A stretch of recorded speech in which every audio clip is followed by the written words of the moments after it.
Oh gosh.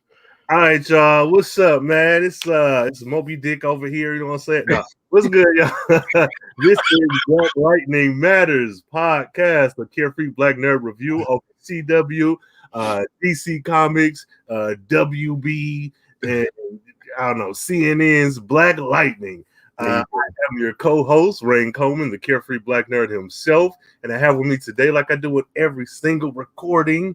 Hey, this is the other co-host, Cole Jackson, and don't worry, guys. I'm not gonna come out of the tube looking different. I'm staying the same. They're gonna keep everything. They're not gonna recast you, huh? I ain't said all that. I just said I'm gonna look the same. Okay, that'll work.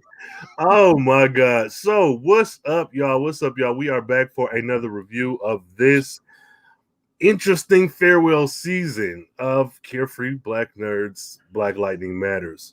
So this is season 4, episode 5, entitled The Book of Ruin, chapter 1, Picking Up the Pieces. Picking up the pieces, picking up the pieces. And is also from the book of Leviticus, chapter 3. Also from the book of Chronicus. Man, that somebody was high as hell when they made this shit today. Let's discuss. So y'all, really quickly. Gambi supports Black Lightning as he departs on a special mission. Grace tries to persuade Anissa to let her guard down. Why you would have to do that to your legal partner, I'm not sure why, but you would. For those of you listening and not watching on the podcast form, I am Rain Coleman. Catch me on Twitter, Carefree Blurred, Carefree Black Nerd everywhere else. All of you watching at home, as you can see. Cole, let these folks know where to find you on the Twitters and internets.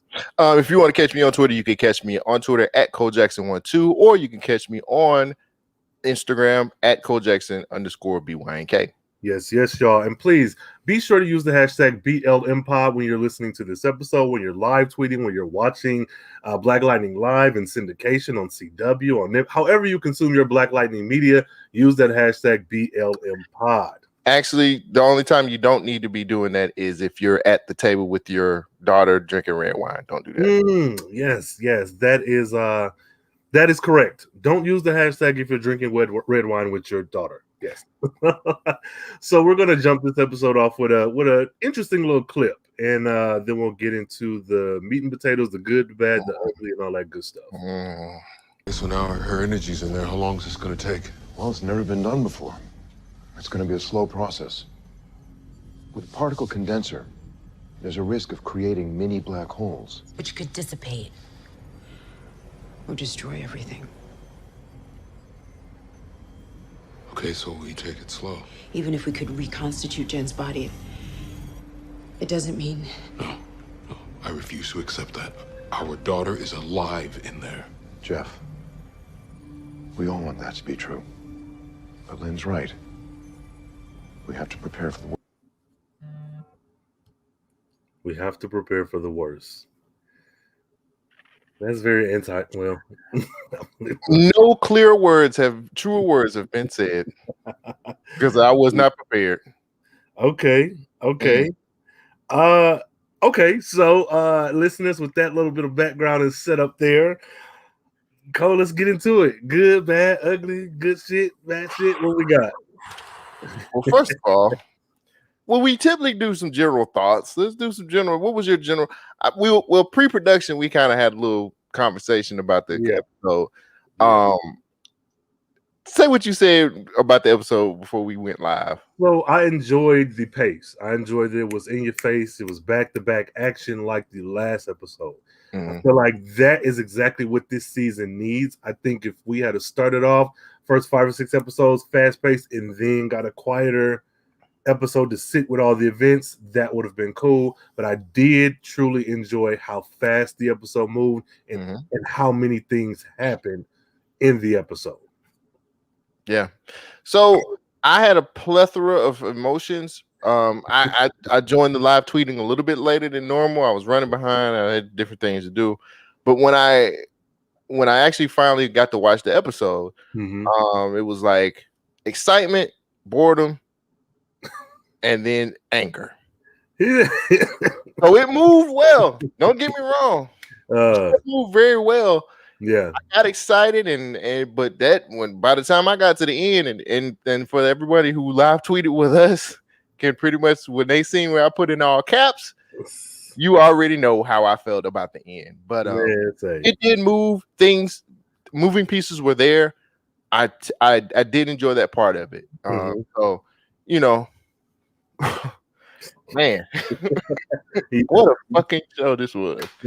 I've watched this show like 3 times and I still don't have a rating for it. And I think maybe post conversation or post review, maybe I may be able to get a some type of rating for it.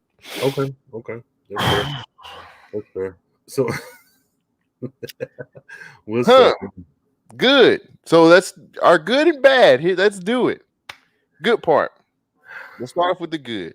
Opening, and when I say the opening, I mean actually up until the first 20, I think the first 15 to 20 minutes of the show, I actually enjoy. Everybody gathered around. We're trying to get Jennifer back.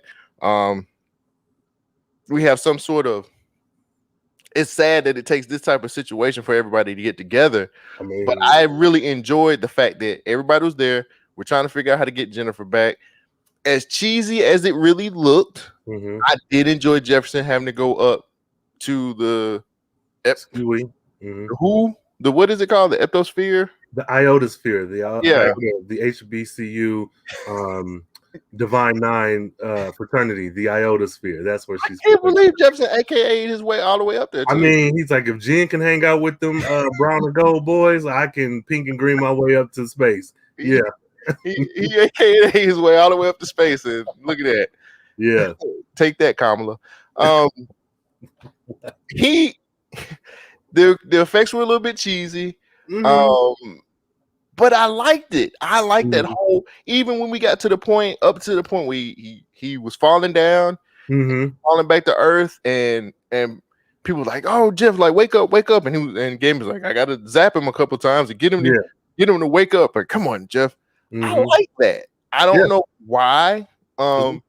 Each time I watched it, I was like, cringing at the special effects, but I enjoyed him actually going up there. I think making Jefferson suit up was necessary, but I still think it was, I don't know. It was necessary. Great plot point to make him put the suit back on. You know what I'm saying? Like it took him the 5th episode? Yeah.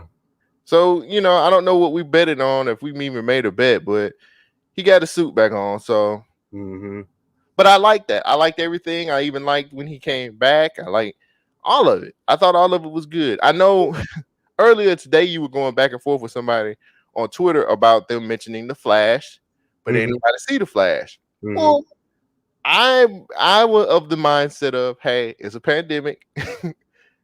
They shoot in Canada. I think, if I'm not mistaken, I think Black Lightning shoots in Georgia for real. So, it makes sense. You know what I'm saying? That he did show up. I'm pretty sure if it wasn't a pandemic, Flash would have Grant Justin or whatever his name, Grant Gustin would have been on the show. I think you would have. I don't agree.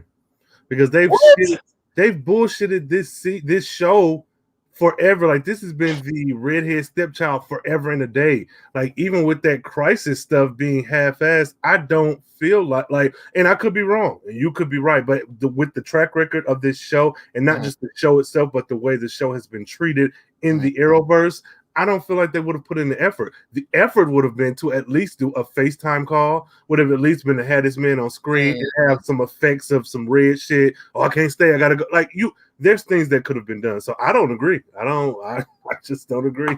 I didn't think about it like that. I was just looking at it like, but I mean, I see your point.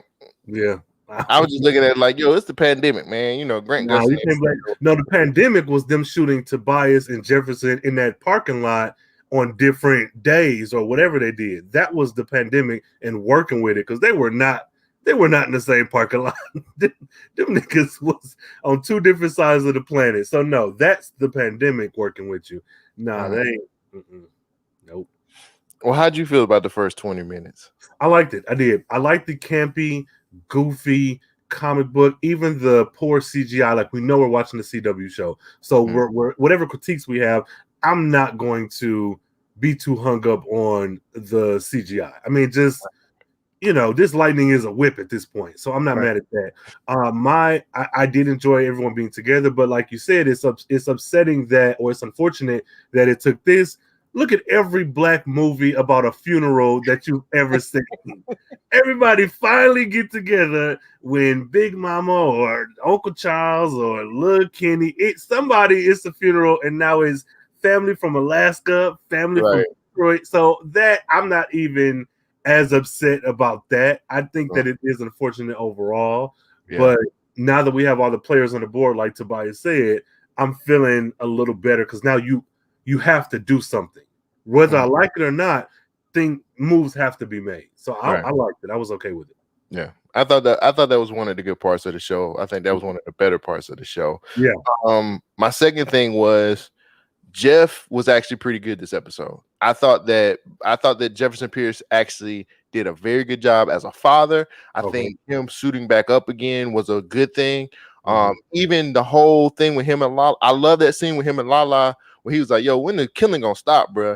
And then they have their little moment, and then Lala's like, "Yo, man, honestly, respect, man. I'm glad you're back. Like Freeland needed you." Like that says a lot coming from Lala. You feel me? I think Chris Williams did an excellent job. Well, I ain't gonna say excellent. I think he did a good job. This can't say excellent. He did that back real quick. Well, no, yeah, I get it. We finally get something outside of him being sad. mad, sad, fighting somebody, and just without the emotional wreck. Like he's being a dad. He's caring. The story he told about Jennifer when he lost her that one time in the supermarket. I thought that was kind of cool. It just hold on. He said she looked like Colin Kaepernick.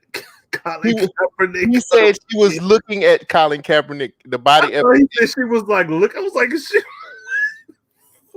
she was looking at the body issue of ESPN magazine, Colin Kaepernick body issue. Okay, because I was definitely confused. Like, what the? Okay, but fool.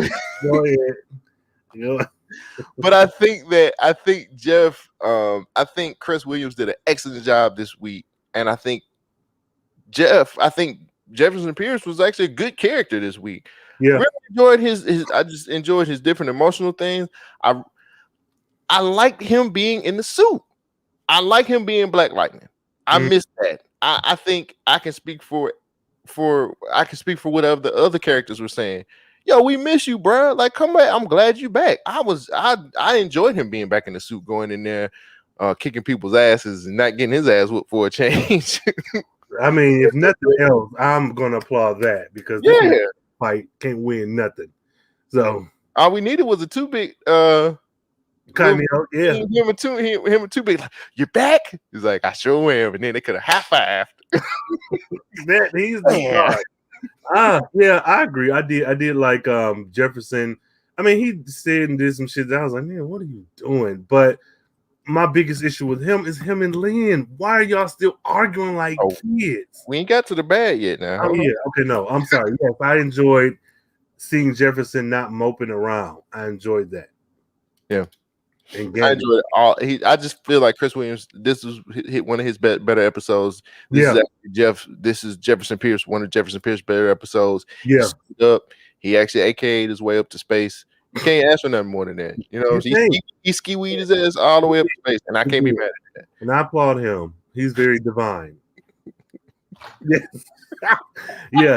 Yeah. He was cool. I liked that. I liked Gambi too. I thought Gambi this episode. Yeah, for me, Gambi's just consistent. Like he's consistently, when I look at season 1 to now, he has been the same person, the same solemn, sometimes excited white uncle. That's what like he is. He's played his part in this show. So kudos to him. Who's the actor who plays Gambi is I can't think of the name. Reason why I said that because I was watching. So Coming to America came out this past week. And so I just got on the Eddie Murphy Fest, and I watched 48 Hours, and Gambi was the bad guy in 48 Hours. He was I saw him in a few other movies. Peter Gambi, who was he played by? James Remar. Yeah, James Remar has been in quite a few movies that I like, but he was the bad guy on 48 Hours. He was a damn good bad guy on that. I mean, on he's 48 damn good Hours. at being a good guy, anti-hero, spy, family man. So I've seen him in a few things that were like old, and I was like, "What? Wait a minute!" And then I remember him being one of my favorite movies of all time is The Warriors. He was on The Warriors. He was one of the Warriors. So Okay. yeah, man. Like I was like, but I was just watching 48 Hours just randomly because I was just going on the Intermurphy Fest on Amazon and seeing him. I was like, damn, look at Gambi. Send him here shooting a gun. I was like, they need to give Gambi a gun on the damn show. Like, give him that. Let him go crazy. Shit. I don't know, fam. He had a bazooka, didn't he? Remember he jumped out of that SUV and faked his death? He took that role. Like, what are you, man? Yeah. I liked TC. For me, TC has been so sick of you. No, I did. I liked his emotion, like because when you put him up next to Lynn and Anissa, and this ain't no Academy Award winning whatever, but TC was like the only person who was like showing some emotion. I was like, okay, maybe he's sad. These, I don't know, man. I feel like Lynn was like, finally, they both gone. Like, I just let's get them out of our hair, Anissa. So I don't know. But I did enjoy seeing him, and I think I'm just surprised that he lasted this long because they killed black boys off on this show. So I'm so done with you. Because you know that when that man when that character first showed up, you was like, years ago, this old face bastard. I can't. What is he doing? You're not doing this. For me, it was no point. I'm not gonna hide from that. I did not like his character initially because I felt like, what is the point? You shoehorned him in here. He has one of the best powers that could help, that y'all should utilize, and yet now we're just got this man who's out of place, out of time. Like it just made no sense to me. Now that you're incorporating him more, so that you don't just have a man behind the chair, or a man in the chair, whatever the term is, you have someone who can actually do the computer stuff, but interact in the scenes. I like that because that's a different approach. So no, I did not like him initially, but like they're giving him shit to do this season. He's popping up where it makes sense. And him and Gambi's relationship, I really like that. I like this uncle, mentor, mentee, Batman, Robin sort of situation where it's not combat, it's the support. It's the support characters. I feel like they're handling that well. So I'm not gonna run from it. I did not like him initially. Oh yeah, you was on it. Like, get this guy out of here. Now you can't stop talking about him. Living in a radio station, like what's wrong with him? No, but yeah, I enjoy TC, and I enjoy TC also. I thought that was some really good stuff that they did with him this episode, especially him feeling like it's his fault. About what happened with Jen and stuff like that. And I thought that was like, but I think the problem I had with it was they had the wrong characters. Like Anissa, the scene with him and Anissa, didn't really like that scene with them two. Like, like that shit. Like I really felt like it really could have been him and Gambi that whole time, and Gambi was it could have been him. It could have been him and Lynn, and that would have made more sense. Oh, wait till I get to my bad stuff. Honestly, I really wanted to just have it where Gambi was comforting me, like, hey man, this is a part of what we do. We're here and we're gonna get it fixed. I love that. I'm with you. Gambi and TC's relationship, I think, is great. I think TC is awesome. I've been a TC fan from the beginning, by the way, not like you. And oh, teacher's fan over here. TC, did you hear that? You're number one fan over here. TC, are you with me? Oh yeah, we got these computers. We ain't going nowhere. Bro, no, I'm with you. I do think that was a weird, but I think the logic may have been him and Anissa do not have scenes together. Maybe that was it. And like a crossover, you had two artists do a record together so their fan base can cross. Maybe that was it. Yeah, Jay-Z and R. Kelly did that. Hey, I didn't particularly care for him and Anissa in that scene. I felt like, okay. But him, I do like that he does have this emotional arc. You are doing all the support stuff, even though Jen was shitty to you, a few times. That was still the closest you had to a friend. I mentioned on Twitter, and this was random, but the more I think about it, the more I would like to see it. I said, get TC, Brandon, and Khalil, and not necessarily make a team, but give them a show with Gambi as the man in the chair. And there was a few people who liked it, reshared and whatnot. And I'm like, the more I think about it, like that sounds like a good show. Khalil off out in the field doing what he do. Brandon be the emotional, kind of wild card, and then TC learning from Gambi to do all like. Give me that. Put them in Painkiller, you know. Right. So, but yeah. Hopefully now we got to figure out how Painkiller shows up. This is crazy. Like with a certain familiar stranger on Tinder. Come on over here to high school and let me talk to you.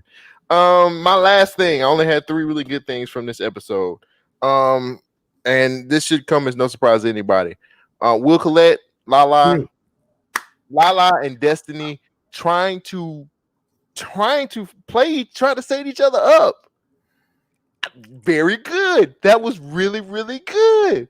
I enjoyed it. She called him up. He was like, yeah, you know, I ain't trying to have no more friends. What we supposed to be? The enemy is not my friend. It's right. Enemy. Oh my God. Another enemy on my plate. Okay, I was very confused. During the live tweet, he said that, and I was like, is he mad at her for suggesting a truce? Like, I get not trusting her, but he was like, mad. How dare she do this to me? Like, they're enemies. They're beefing, bro. They're at war. No, but I was like, what if she's just trying to, like, I get that y'all are enemies, but they're at war. Oh my God. Yeah, Destiny ain't ready for this smoke, man. She not ready. Well, I mean, when the whole shootout went down, it seemed like she was, because she did what she set him up, and he was like, "I'm just gonna kill her." You know what I'm saying? Like they trying to outplay each other, man. And I thought that was really, really cool. Like I love that. Like, and then Lala, that whole scene where Lala gets caught up by the police and he gets shot. And then they just like, see, he catch that breath and you get up like the Undertaker. Yeah. And then I forgot that he resurrects. Like I was like, they killed him. I was mad. Right. The girl was like, he's not dead. Right. I was mad. But I like that she tried to set him up, and it's just like it's cool. I like that they're doing stuff with him. Yeah, finally. Cool. Yeah, and I like it that you know Lala has been a very good part of the show for the most part. You know, with the fighting ring and him trying to take out his competition, on top of him still trying to get Tobias. Yeah, and that scene, like I said earlier, the scene he had with Jefferson Pierce, where he was just like, "Yo, like, I'm glad you're back." You know what I'm saying? I'm like, okay. Showed him a nod of respect, and I thought that was good, man. I feel like Lala is a very good part of the Black Knight in the universe. I'm glad that they gave him so much to do this season, even though it's the last season. But I enjoyed that back and forth that he had, and he was like, "Yeah, she came with me with the Sun Tzu, but I'm hitting her with the Machiavelli." You know what I'm saying? Yeah. I'm like, okay, you try to. He's so damn emotional though, man. That's where he keep fucking up. He's emotional as hell. Who? Lala. He want to kill Tobias. I get that, but you letting that get you. You got caught up at the gun buyback thing, and just now, like, it makes sense. No, I get it. I'm not saying it's bad. I think it fits with the character. I'm just saying, as a whole, like that character is emotional. You need to get your shit. What I really wanted to happen is when the police pulled up and started shooting. I wish he had killed all of his people. I was like, man, if you know y'all are backed into a corner, there's nothing to do. If he had to start killing all of them, everybody be like, what the fuck are you doing? That because at least they would still live. These men is dead. They killed all of the 100. Like well, you know, Destiny said that like most of his people are in jail now too. So his gang is dwindling down. How'd you feel about the scene in that same shootout where the big dude?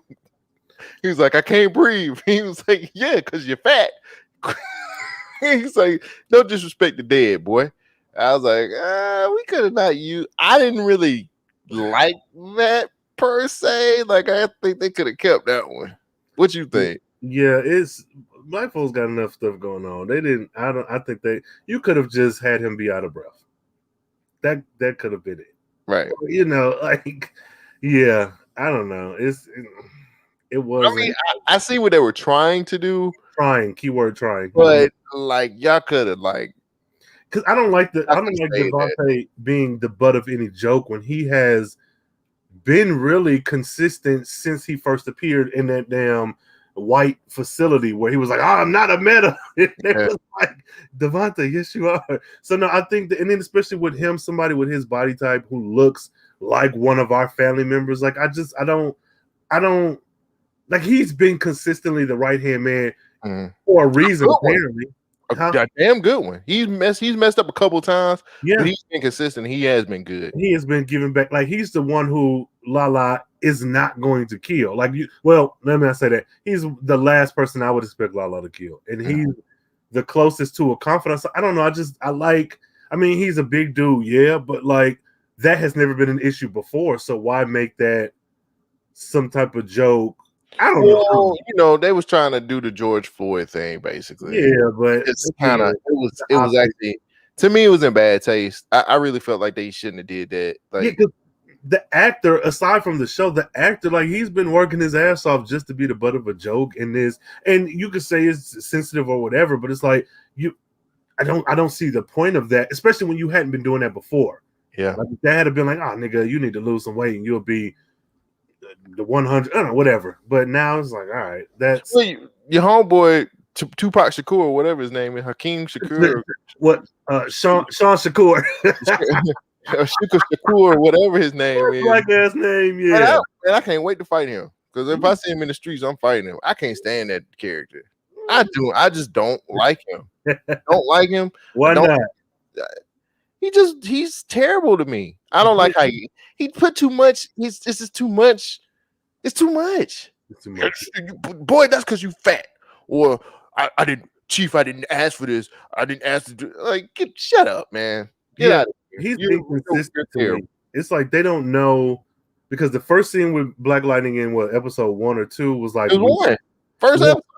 And then he showed up at Jefferson's office, and he seemed like a different character. Then he talks to Shelby about some stuff, and they were like on the same page. Then he's back. Like it doesn't feel like he's a consistent character, or that they kind of know what his deal is. Because if you're a Black Lightning stan and you're a hardcore by the books detective, then let that be. It doesn't feel consistent to me. I don't know. Yeah. He's not one of my favorite characters, but that's those are the only good things. Do you have anything to add to the good list? The good list. Damn, really? No, not really. Okay, I do, though. I didn't like that the Flash didn't show up. I do like the mentioning of the Flash, because now it feels like, will we get more of those nods down the line? And when someone looks back on this show, maybe 2 or 3 years from now, some little kid can be like, "Oh, it's in the same universe." I don't know if it's that big a deal. And I like that. I don't like that we didn't get the Flash, but I mean, I don't know. That's something. I have mixed feelings about the ending, so I'll say that's good and bad. We'll get to that. And really, Lala was really a standout for me. Lala, Tobias, TC, and like the first 15-20 minutes of the episode. So yeah, overall, good stuff. Okay. Flip my page over. Turn my swag on. What's up with the bad man? What is with this police chief? We know nothing. I don't know her motivation. Mad for no reason. Why are you so mad? Because she didn't get the man at the end of Best Man Holiday. I don't know, man. It's weird. Like, I need to know what the motivation behind this police officer. What is it? Like, what? We're not getting any kind of backstory. We hadn't gotten any kind of exposition or any of that shit. Like, she just mad, and she's just like, "We're gonna take these metas down." I'm like, well, okay, it's got to connect somewhere, because it always does. I don't know. Maybe she is a meta. I feel like somebody mentioned that online, or maybe somebody. Yeah, somebody in while we were live tweeting last night, said she's got to be a meta. I don't think that's it. even if she was, that would still not explain this. Like, I'm with you. We don't know anything about her. And it's like, I kind of feel like she's a bad guy. It's gonna come in when she's a bad guy somewhere. Like a bad, like Tobias bad, not just Yeah. yeah. Like Vice Principal from season 1. Yeah. You know what I'm saying?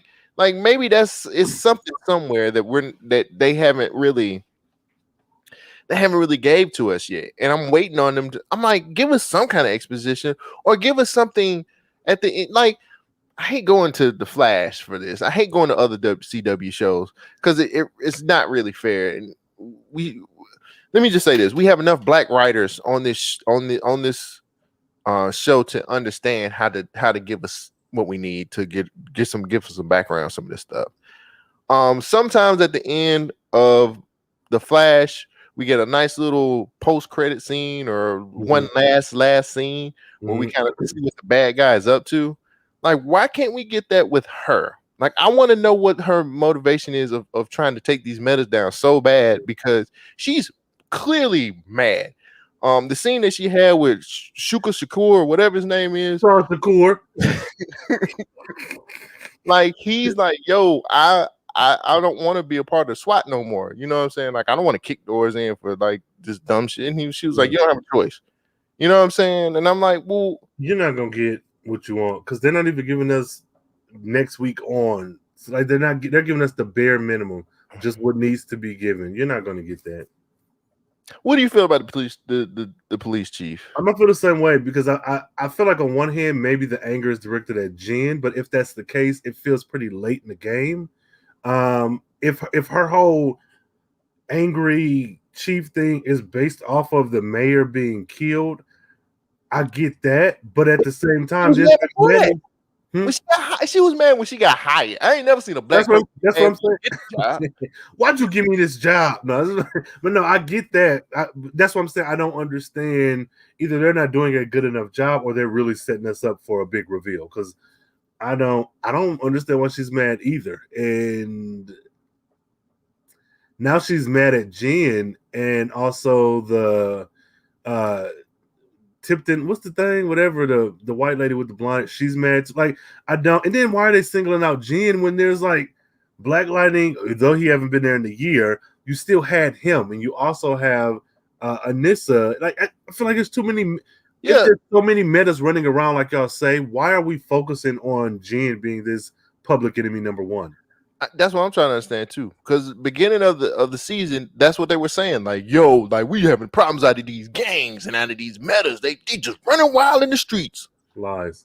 And I was like, okay, so let's see them running wild in the streets. Ain't seen nothing. And we seen a raggedy gunfight. We've seen 2, actually 3. That first one, the one with the mayor and the homeless residents in the parking lot, and then the one from this episode, like that was trash too. You like Cartwheel? Like, if you're gonna do all that, man, have her do something interesting, bro. Like, what is a Cartwheel is leaving you open for more shots because you're wide. We can shoot you, we can take you out, fam. You got zigzag when you run. I don't know. I didn't like it. No. Oh God. No. I'm trying to get a better understanding of what the Chief's motivation is, and if she's gonna turn out to be a bad guy, can we start sprinkling the breadcrumbs? Because I'm pretty sure the season finale is like 2 more episodes. Actually, 1.5. In the middle of the second one is when Khalil pop up and say, "I got it from here, y'all." No, so yeah. Oh my gosh, I don't know. Lynn is killing me. Get rid of her. Oh. We got to get rid of her. I'm done. This man said get rid of her. I'm done. # leave Lynn alone. Get her out of here. I can't do this anymore. I can't. Okay, why? What got you there? Here's my list. Lynn blames Jeff all the time. For everything. Every freaking thing. You're the reason why my kid's dead. You're the reason why I'm on drugs. You're the reason why I can't get back. I ain't got no friends. You're this. You're that. Please. I'm tired of it. You are a crackhead. You need to go back to rehab. We need to get you back into a rehab or something. Let's get rid of her. Can we Aunt Viv her? No, because it's still gonna be her. It's still gonna be her. I'm so done with Mhm. Lynn. I'm done with her. I'm Okay. finished with her. She is becoming the worst character on that show. Yeah. Let's see. She knew about Jennifer when she was going to the Iota space Severe. all the fucking Yeah, time, Iota homecoming party. Mm-hmm. and she still blamed it on Jefferson. Didn't want to tell him. Didn't want to say shit. But I you laughed. I laughed. So how is this? I get him not being there. But you knew. You knew. knew. You're her other parent. Like, how hard? Okay, let me not say that. Is it that Don't do hard that. to co-parent? No, I was gonna say, how hard is it to co-parent? I'm not gonna say it because When you take crack, it's really hard when you take crack. that's what I'm saying. Like, it should not be this hard. Even if I'm mad at you and you're my partner, like, we need to put the madness aside. Like, last time we did not take care of Jen. She ran away with Khalil. There was a whole season of on the run, running through South Freeland, Beyonce's backyard. They went to Vancouver for us. Like, they've been. Why are we? Jen is the most disrespected character on this show. They are terrible parents. You took my ending. Stop taking my ending. Oh, my bad. I have a whole paragraph dedicated to what you just Go ahead. said. So we said we are gonna say Jen to the very end. Let's save that. All right. We ain't got to go. She is consistently having some type of drug or alcohol in her hand every fucking episode, and I'm sick of it. Get her off the damn show. I'm tired of it. Okay, I'm in the same boat. I think they've though. I don't. Maybe I might be giving them too much.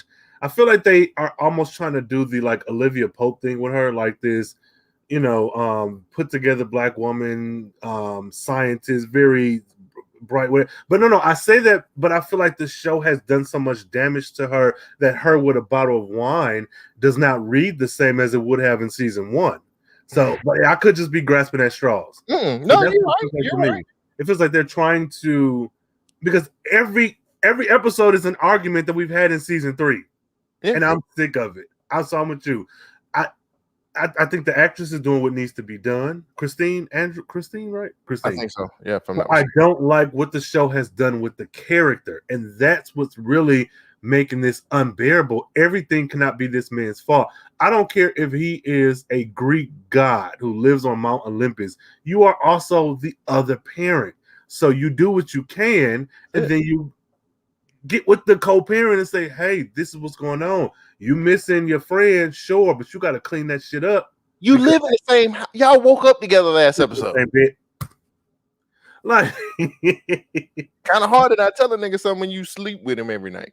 I mean, you went downstairs and yelled at him for passing out. You could be like, also, when you get up, your daughter is in Iota Sphere. Like, right. She's over there in Dakota City with Static Shock now, partying it up. Going to the Big Bang party and shit. I don't know.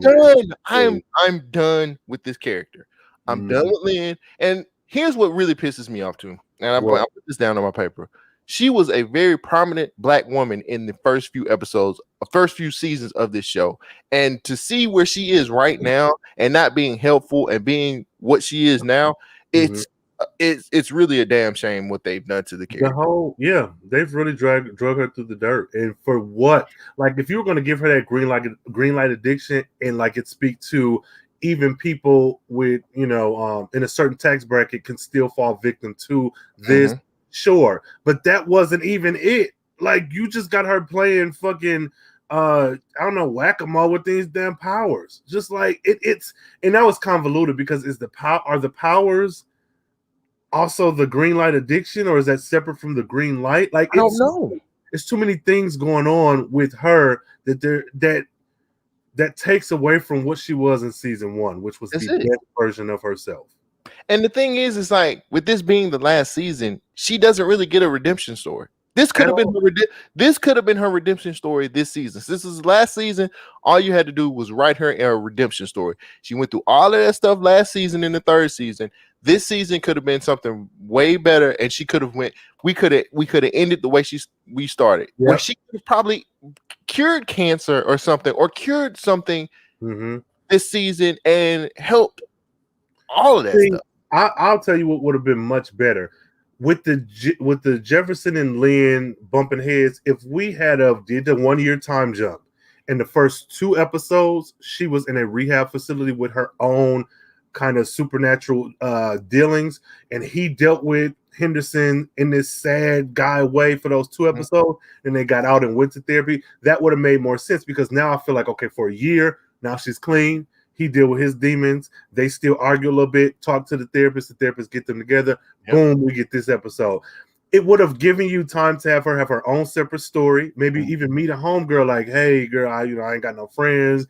We both are here together. I'm going to see you on the outside, and you could bring this chick back in the mid-season finale. Like, it's so many ways this could have went where I wouldn't have been upset at them arguing, because it would be like, okay, we're still getting in our groove.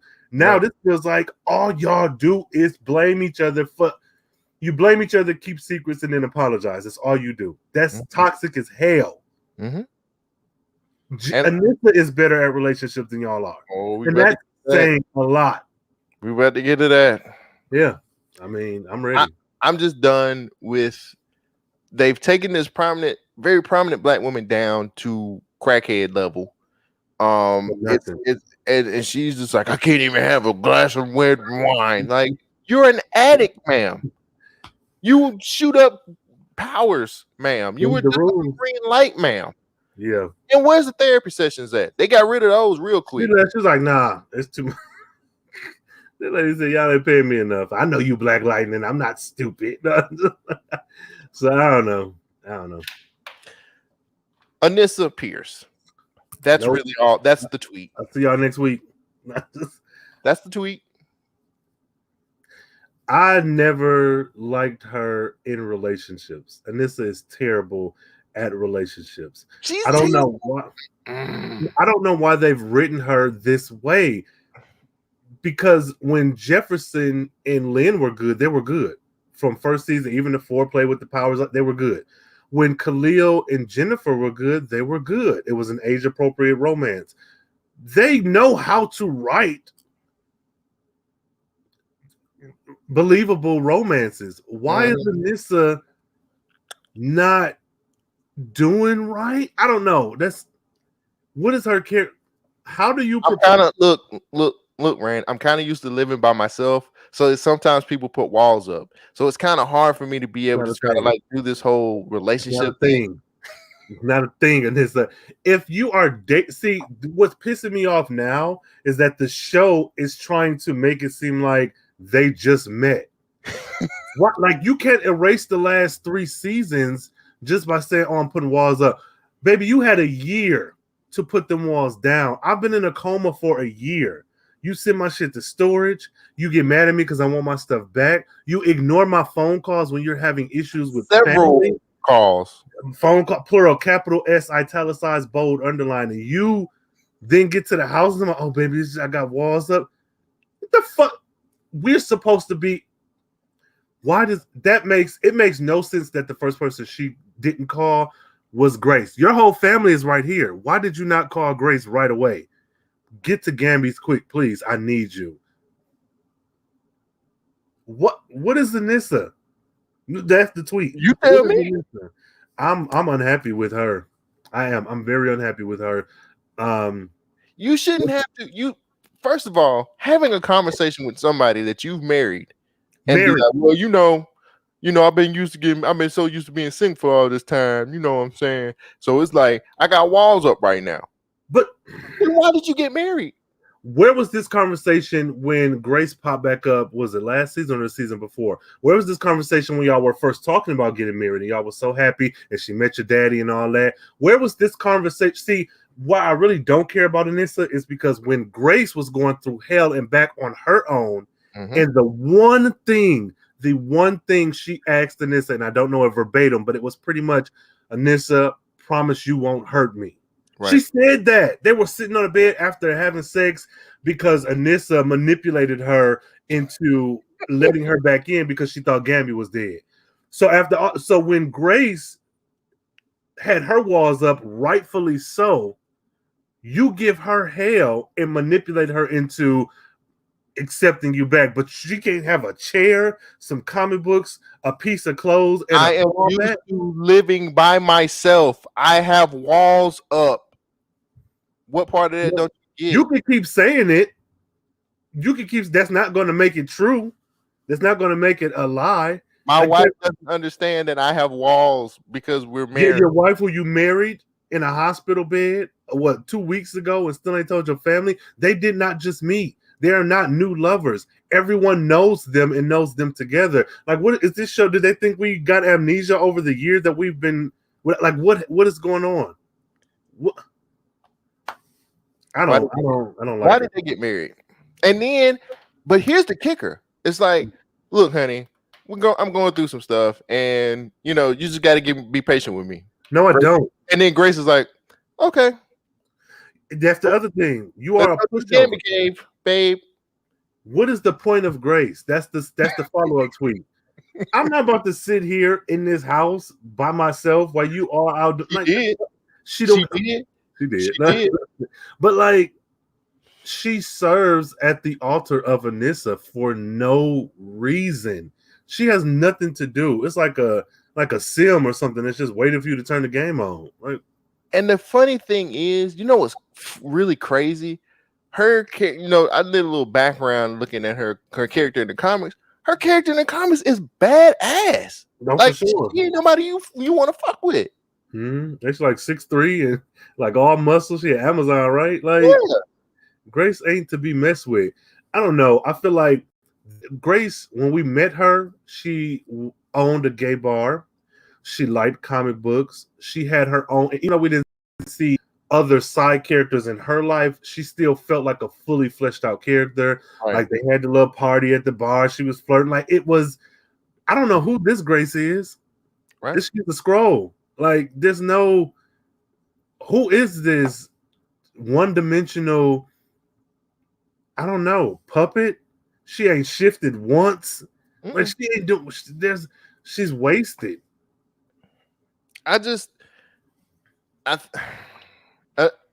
Professor Williams. I don't know where to go with this, because every time I say it's the actress, you always say the writing, and I don't like having this back and forth with you, because I really feel like it's the actress. But even if let's say Viola Davis played Anissa and she acted her ass off, it does not matter how well you're acting if you're saying stupid stuff to your wife. Oh, I just got my walls up. So I get what you're saying, and you by all means, talk about Nefessa, but you still have to look at the script, the words that she is saying. It makes no sense. No sense. So I think it's fair to say that it's just maybe it might not be anybody from the LGBT community that's in the writer's room then. Yeah. I mean, that's the only thing I can think of. Possibly. And then, okay, so you tell me this might help. When you see, because you watch more CW shows than I do, when you see other queer people, LGBTQAI and all that good stuff, does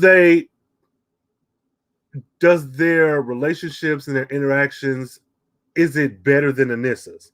Yep. And just scripting, not even acting wise, because it's the CW. Go back and watch Arrow with Mr. Terrific when he comes out and says, "Oh, this is my husband," and it ain't crazy. It works. They have chemistry.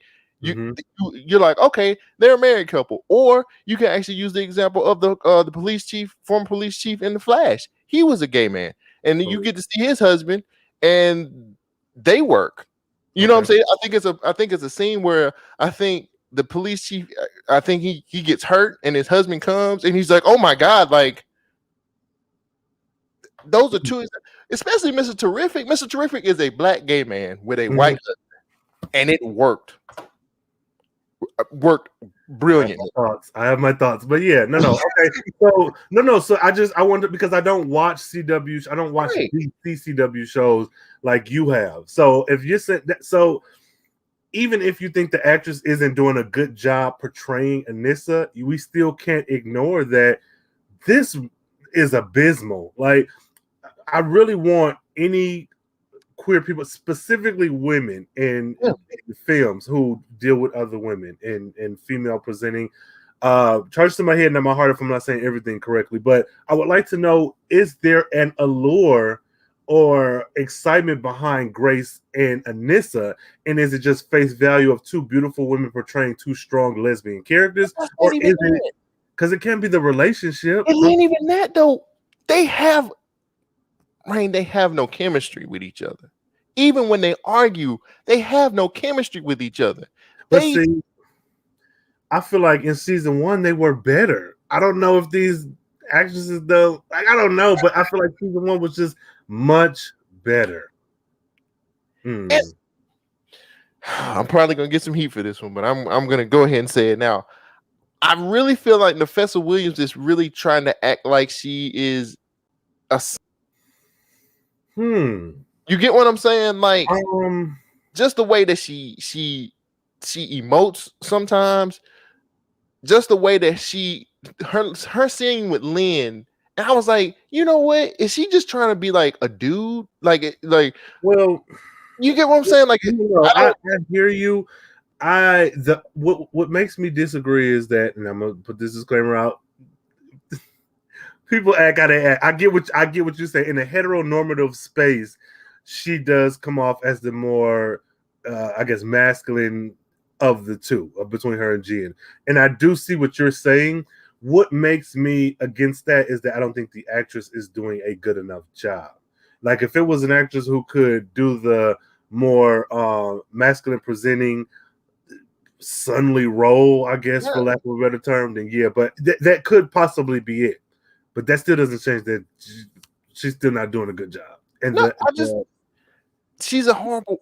Even the scene we just said it earlier. Even the scene that she had with TC, that scene was bad. That was a bad scene, bro. I'm sorry. That scene. I'm not trying to come down. And to be completely honest, you know what I'm gonna do this week? I'm gonna see if I can find some of her something else she's played in, and maybe it's me. Yeah, it could, because you've been on her head since season 1. But I think everything that I'm saying is valid. Oh no, I'm not. I mean, it's your opinion, so I'm not saying you're wrong. But no, yeah, all I'm saying is I really feel like this is an uncomfortable situation for her to be playing this lesbian character, and I feel like that she's not playing it to the fullest because she's just afraid that, like, you know, like it's gonna be too much. Or maybe she's using the motivation of saying, well, maybe if I play this like I'm his son, and if I just play the because I'm looking back at some of the stuff she did this season, like the whole situation when she met the doctor. She had the doctor, and she was like, "I was a player one time." That's some. No, I get that, and I think that's valid. I do get that. But I think when it comes down to it, it's the show, and then it's also the direction. Because who's to say that's her choice? They may be like, "Oh, Anissa, play it this way," or Nafessa, play it this way. So it could be how they're directing her. Because I don't think she's always been like that. If we go back to season 1, I feel like she was just, you know, a doctor, lawyer, school teacher, babysitter, military, and kicking wash machines around. Yeah, so I don't know, man. I don't know, but I'm not going to put it on Nafessa, because the scripting, regardless to who says these lines, it's still the lines that they're giving them to say, and it doesn't make any sense. How do you marry someone fresh out of a coma? Yeah, that. And then also, how do you marry someone and then take away all their rights? Grace has no rights. And Grace is like, all right, dear, we're good. Okay. Like, she ain't even reading books. She not playing video games. Like, she ain't even like on the floor reading a bunch of comics. Like, she was just in the chair. Like, you could have answered my call. What, girl? She was like, we ain't calling people back now. And I'm like, she was like, Grace, I ain't got time for this today. Shut up. Sit down. What else is on your bag? I can talk about them for the next. Grown folks is talking. My other one is really Jennifer, but I thought we could. Okay, so yeah, let me get this real quick. My bad has been the 100, Lala, and Destiny. Now I know we just raved about them in the shootout, cool, but I feel like this show is trying to shoehorn in a lot of things and act as if they've been a thing this whole time. They have dropped the ball with the 100 since season 1, like episode 3. They could have been bigger, but they could have been a bigger, more powerful force. They could have been something more integral to the story, so that you don't have to fight metas and use CGI every episode. Yeah. But they dropped the ball with that. So now they're kind of make it be like, oh, you know, he's the meta and Destiny is Cobra Cartel and Lady E. Like, I feel like you're just doing the Riverdale. We've been off for a while, so if we just say these things, that makes them true. That's not how it works. And even now, like, why not start off the first episode with a flashback of a prison break? Yeah. Where you have all these men come out. So over the last year, you can set up, yes, the 100 did infiltrate all these different whatever, and then even have one of the 100, a section of them went off to school, and so now one of them is in the rehab facility with Lynn. Like, no, I'm just saying, like, what is this, 3? What do you want? No, not like just go to school, but like if you integrate them into so many different parts of life, where in politics, in medicine, in law, you got people in the 100, and you also got the like, it's so many things that could have been done differently, but don't try to shoehorn them in now when you dropped the ball for 3 seasons. Yeah, like, to bring them up, it's almost like a slap in the face. Like, what the hell are you talking about? Yeah, they're just a name at this point. Yeah, so, I agree with that. 100%. That's the end of my no pun intended. No, I agree, man. Like, yeah, they really do shoehorn it in, and it was so many possibilities, especially from the first season. As strong as we thought they was when Tobias was leading them, and I was like, "Yo, this could really be like a problem." That nightclub and the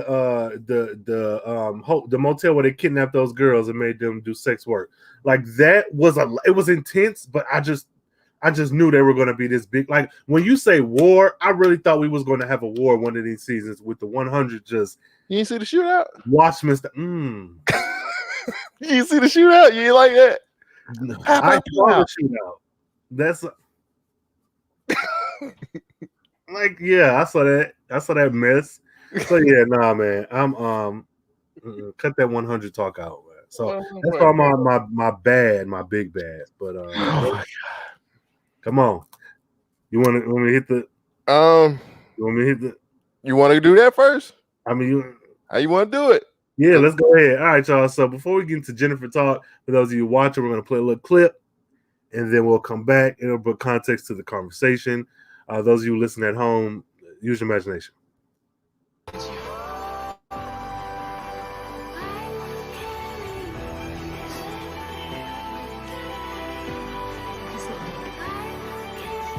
Whoa, what the? Okay, all right. For real, this isn't funny.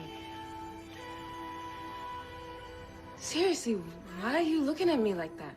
It hurts, it's hard. Why are you looking at me like that? So, y'all, after the whole episode, we're trying to get Jennifer to reconstitute as a solid matter. We get her at the end. Those of you who know her from the comics know that she has been a large human-shaped body of energy, goldish, yellow, bright energy. That's what I thought we were going to get. What we got was Aunt Viv.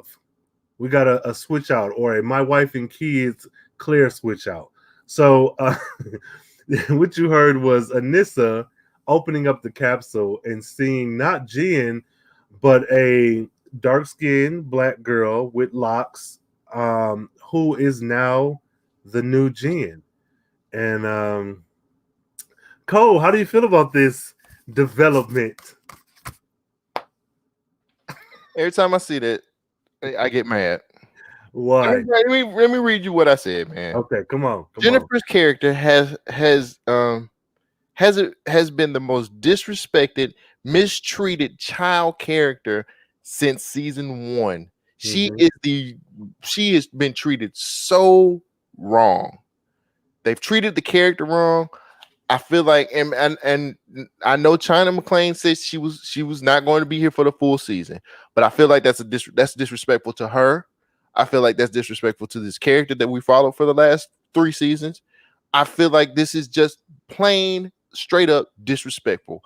I really felt like it would have been way better if her character would have just disappeared, or she couldn't reconstitute, and she could have been like a ball of energy. I would have been satisfied with a ball of energy. I ain't gonna even hold you. If she was just a ball of energy for the rest of the season, it would have been stupid, and I'm pretty sure the effects would have been shitty. But it would have been way more respectful than what they did with that. Okay.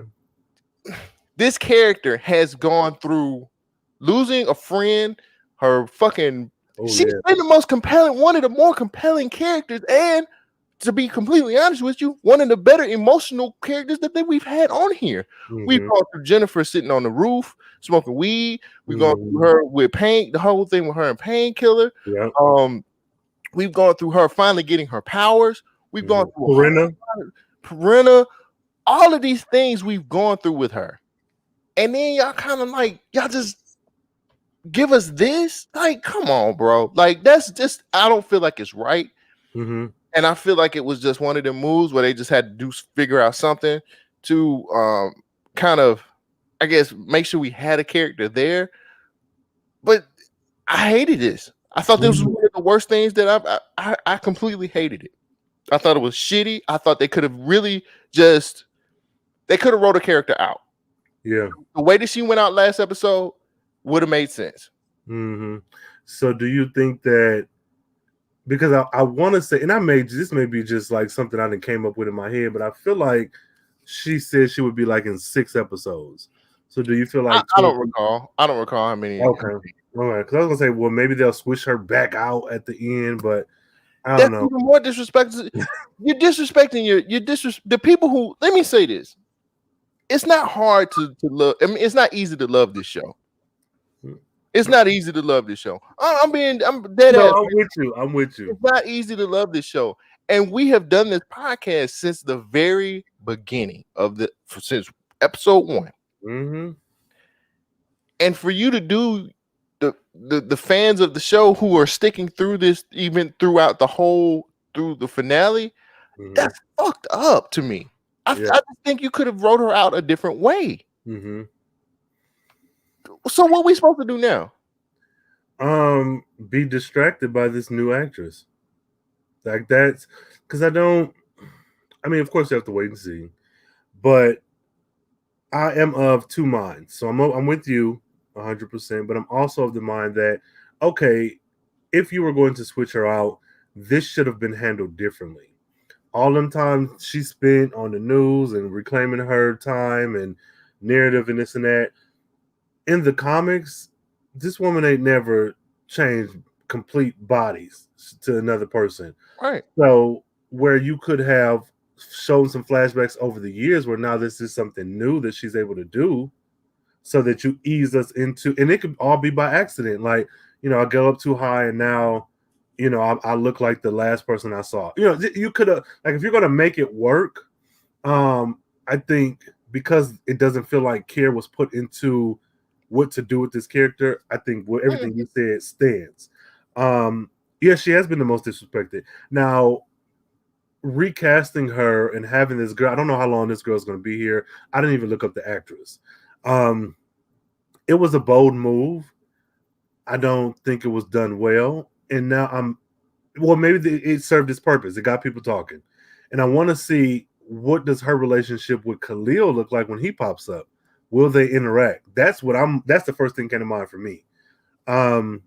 It's interesting. It's an interesting move to make, especially in the final season. I don't know, man. I don't know. I'm happy this girl's getting a check. More power to you, young lady, black girl, get your check. But like, this feels very weird. And go ahead. You mentioned before we started recording Anissa's reaction. Go ahead, because everybody just watched it. She reacted to the young lady like she was an alien or it was like the Fly or something. She was like, "Oh, like, are you serious, my nigga? Like, come on." That was weird, and that was a terrible. You can't put that on the script. That can't be put on the script. That was acting. I was like, man, yeah, I think I'm with you. I think the whole family, for me, and this is my biggest issue with a lot of supernatural shows, be it like The Witcher, Black Lightning, I don't know, Harry Potter. I don't like when you have already established that wild shit goes on. Lala can kill you and you're tattooed on his skin. There's a black man somewhere in Freedom who can teleport great distances. There was a Sanjay and Purdy arc. So I get the surprise of seeing this new person, but oh, girl, who is this? Like that whole from especially from the parents. Y'all were the ones arguing about who was wrong and who was right. I don't care what she looked like. You should have grabbed her up, or at the very least, who was the person? Like, why are you? Like, I don't know. I was like, man, what is going on? Like, I don't know. I don't know. I'm with you. I think the whole family, for me, and this is my biggest issue with a lot of supernatural shows, be it like The Witcher, Black Lightning, I don't know, Harry Potter. I don't like when you have already established that wild shit goes on. Lala can kill you and you're tattooed on his skin. There's a black man somewhere in Freedom who can teleport great distances. There was a Sanjay and Purdy arc. So I get the surprise of seeing this new person, but who are you? And she said, no, it's me, Jennifer, my baby girl. Okay, like it's I get the shock, but I don't know. It would have been better. The shock should have been better if she was a ball of energy. Like we give, and I'm not trying to do. I know a lot of people like you can't have everything from the comics. I get that, but I also understand, and I really feel like you should respect us as the fans, to not do us like this. You should most definitely respect us a little bit.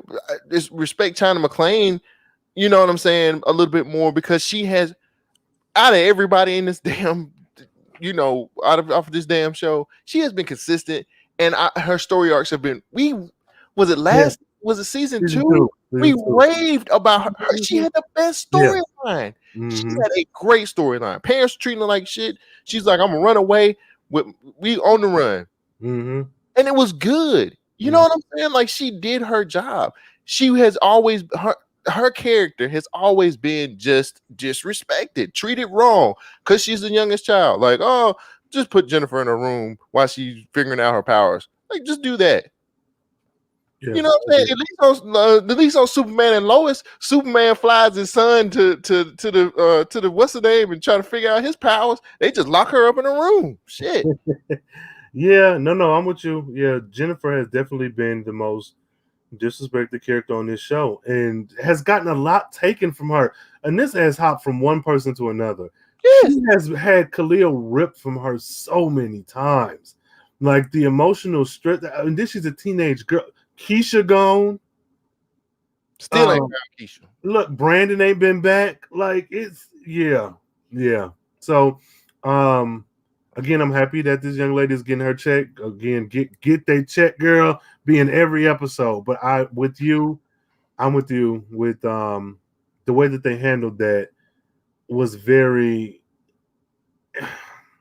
And maybe I'm looking at it in the wrong kind of way, but I would just think that if an actress wanted to, because I think, okay, so let me put it to you like this: for a lot of people who don't know, China McClain, before when they announced the season was ending or this is the last season, China McClain actually had an IG live where she talked about she's doing something different with her life.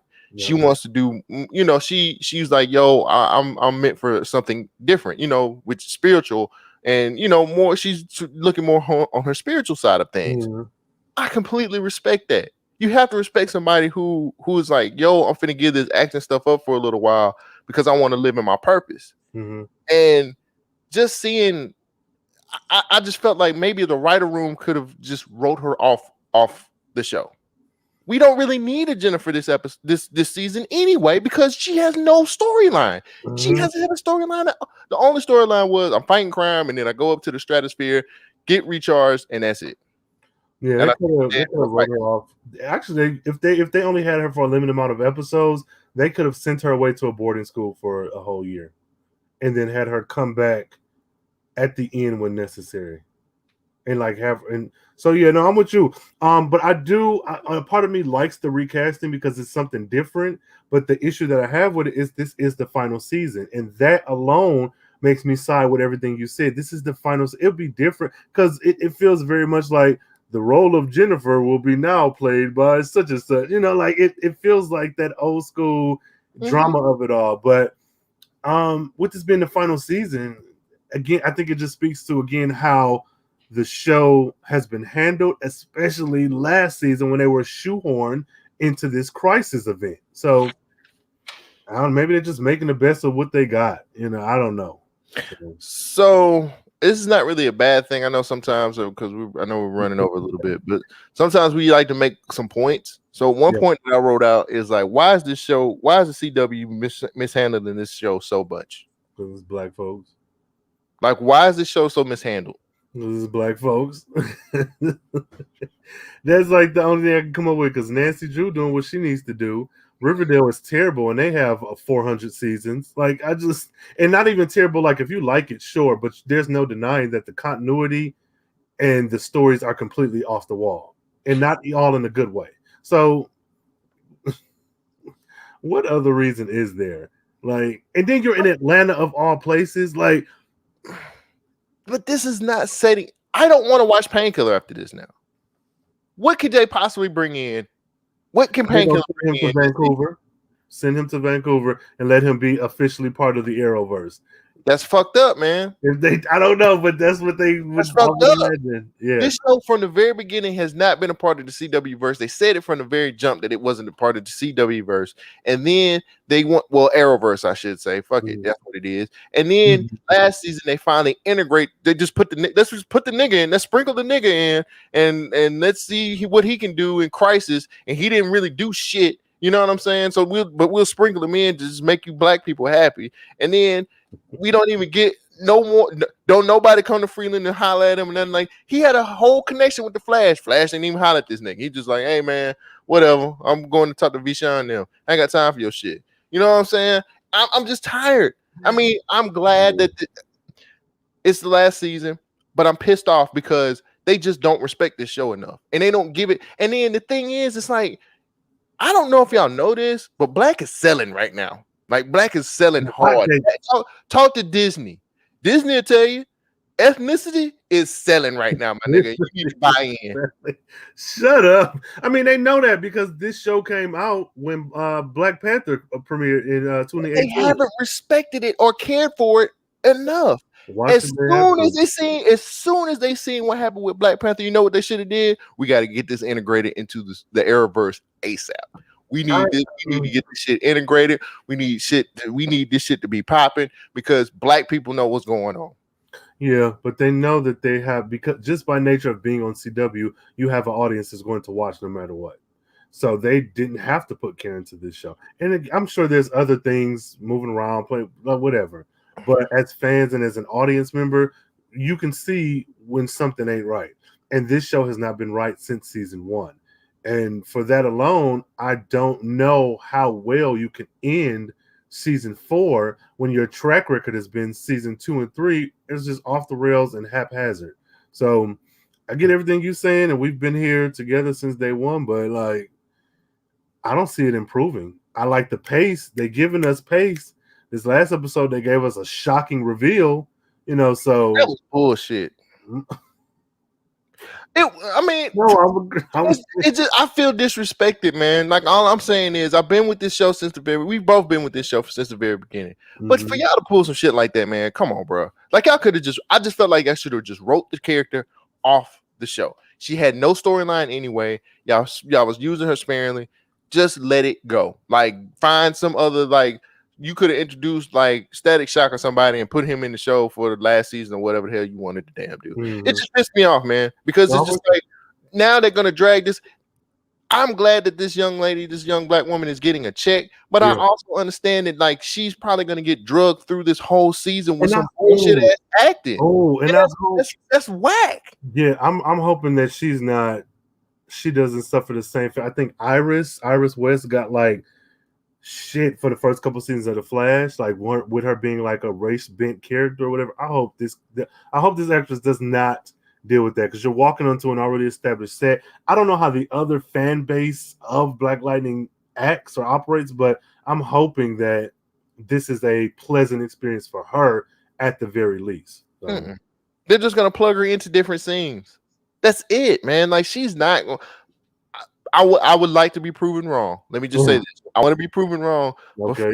But with all the mishandling that they do with this show, she's just going to be popping up in scenes like, I can help, and let me do this, and I got my power. She might do some things. Okay.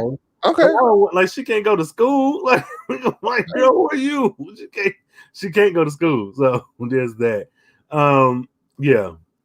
I'm looking forward to see what she can bring. I hope it's something a little bit more interesting than what we've gotten. So I'm upset. And I feel you. So we got a few comments here. And let us know how y'all feel. Use the hashtag BLMPod. That reveal, that twist at the end, listeners at home, YouTubers, everybody, whatever. Let us know. How do you feel about this new gen? Let's see. John says Black Lightning is a redhead step kid. Yeah, pretty much to the Arrowverse. You are right. He also says that TC is eternal friend zone. But see, I don't think TC did he ever have a thing for Jen? I don't think he did. Yeah, okay. He was trying to get that white chick last season. Oh, that's right. And What she else? was Wendy, with it, Wendy, too. right? Oh, Hispanic? Even better. She was with it. Shut up, man. They would have made a police chief. Yeah, right. What did he say? He says, John says the chief is Amanda Waller's little sis, always in her shadow. Now, are you being serious or are you being, because if that is Amanda, okay. Okay, because I'm like, oh, is it? Let's connect the dots. No, oh man, let's see. It says Ross family checking in. Hey, Ross Hey, family. what's up? Hey, Shanice, how you doing? Good. That's my homie right there. Check out her YouTube channel. She has some wonderful things. Do you have the link? XOS. I can get it. Okay, well, we'll put it in the show notes. Check out her chat. She hasn't posted in a while, but still look at some of her past. She has some really cool makeup videos and some really awesome. She just got some awesome stuff. I love. All right, come on, we all here for the awesome. Come on through, family. Let's see. John also says they did to Lynn what they want to do to come out. Oh man, I mean, woo. Okay, let's see. John also says Nissa is a pimp. She got 2 families, 3 identities. She has a lot of identities, if nothing else. More than that. She has that. She got more than that. Let's see. Check out her acting skills. Okay, so this is something. John says you can't have fully functional relationship with 2 melanated people on TV in a movie. Now that's honestly how I was feeling. I know you said Mr. Terrific was solid representation of a queer couple, but I've asked this question every year for the last 2 or 3 years. When have you seen in Marvel or DC a queer relationship where 2 men, even 2 women, you probably get it with 2 women, where 2 men were both black and in a relationship? It's always go back and watch the. I mean, they're interracial. Both of those. Well, I'm not saying it's bad because they're interracial. I'm saying when you're looking at black queer representation as a whole, if you're not looking at these indie web series or these creator-owned pieces, you're not going to see black, and that's what burns me up, because it's like, hell, we watch these shows for escapism, and then you get a little bit of real life, and so people are happy to see themselves on screen. But how many shows must a kid or even an adult go through with superhero shit, and there's always this same type of relationship? You never see. So 2 black men together wouldn't be happy, 2 black women together, and even on the heterosexual side of things, having a fully functional heterosexual couple with a man and a woman like Jefferson and Lynn, like they're why are they not functioning? Why are you pushing this horrible as broken relationship? Crap. Like, even them, we're not getting them. But I'm going to reel it back in because I have thoughts. Go back and look. I want you to see if you can find the episodes from Arrow with. I wrote it down with Arrow, Terrific, and with the Flash, the police chief. So I'm going to go back to the first couple seasons of Flash and check that out, and probably look up. Actually, probably the better one to look up, or the best example would be the Arrow with the Arrow, Mr. Terrific on the Arrow. Okay. I think that was I'll do that.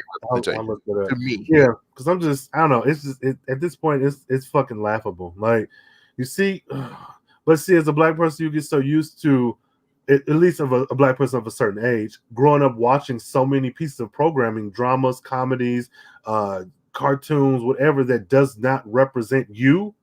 Where you just have to either enjoy it and find pieces of yourself in it. The fact that Dragon Ball Z, everybody collectively understands that Piccolo is black.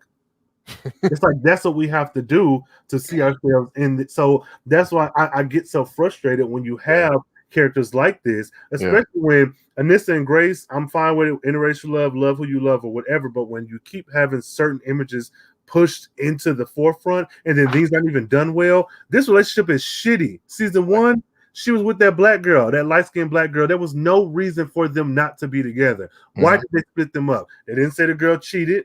Anissa, I'm going through it. I'm getting my powers. So you cheat on her with this new girl? Like, and then they wrote her off. We never saw her again. OB, she had to get OB.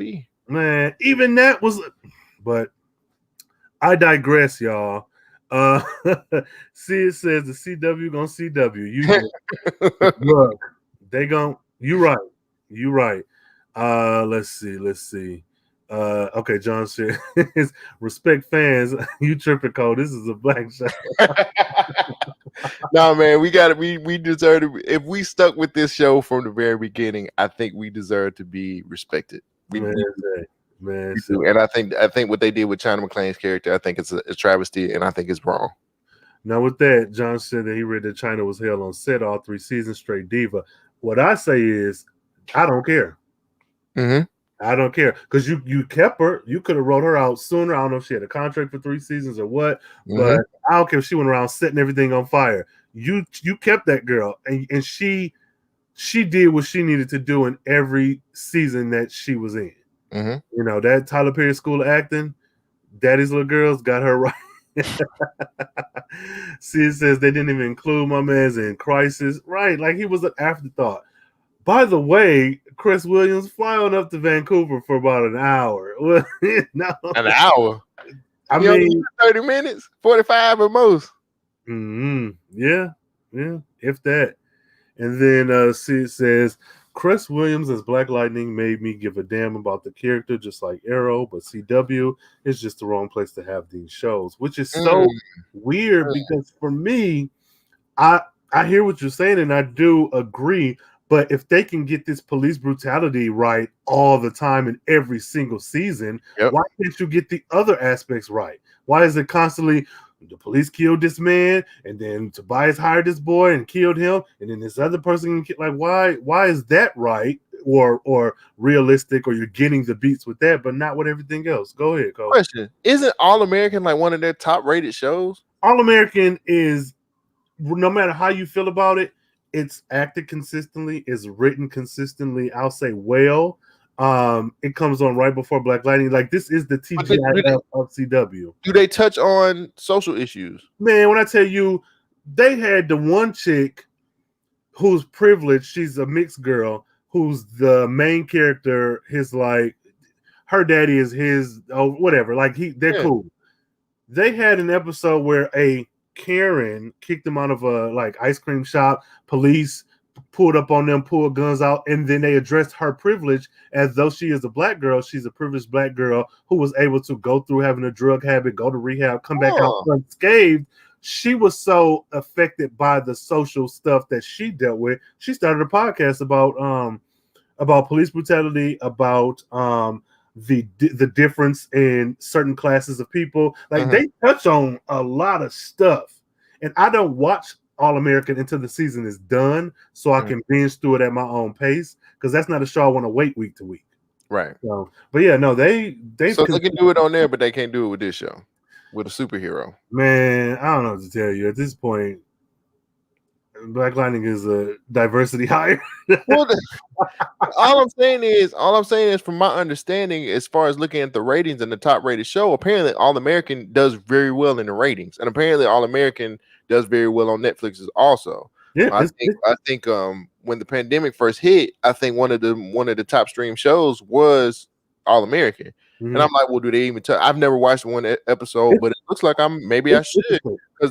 I think so. I think it's interesting. I think if you because I got into it late, a friend of mine would watch it like every night, and so every other night, if I went over there, we would watch. I'm like, man, what is this shit? And so it's campy. It's very much CW, but they're giving you like what you would have gotten in, like, I don't know, Gossip Girl or the OC or whatever. You're getting that, but you're getting the black version. So I think it's worth a watch. And a lot of the stuff is predictable, but some of it isn't. There's some good twists and secrets. I'll say this to that show's credit. When I watched that first season, there was a direction I thought they were going that they flipped it at the very end. And I thought that was expertly done storytelling for like those first 5 episodes. Not that it got bad after that, but that always stood out to me, that they had the audience thinking is one thing. Even watching it in one sitting and not week to week, they still got me. So I say watch it. I say give it a watch. Okay. So yeah, man. Let's hit the phase, man. What's your favorite character, man? Do you have This episode, I'd have to give it to Jeff. I think Jefferson Pierce was amazing in this episode. I most definitely. It's been a while. I was happy to see him suit up again, so I got to give it to Jefferson Pierce, aka Black Lightning. I gotta give it to New Gen. She did what needed to be done. She stepped up. He mad, y'all. He mad. I was about to get up and drive to you. No, I'm really between Jefferson We was and gonna fight Gambi. today. I mean, no, I'm between Jefferson and Gambi. I think Jefferson, I like this for all the reasons you said. He was a happier, more realized person this episode. He didn't wallow in his sadness, and he was active. I don't care about him putting on the suit, but he did things to, that get things done. Gambi would be my pick just because, but he's consistently Gambi. So I'd have to default to Jefferson just because he's so different than what he's been like for the first half of the season. So I'll go with Jefferson as well. What about your least favorite? The CW writers. Ooh, okay. The CW. The people who wrote this, the writers' room for what they did with Lightning. They deserve to be the worst character this episode. Okay. Well, mine is Anissa.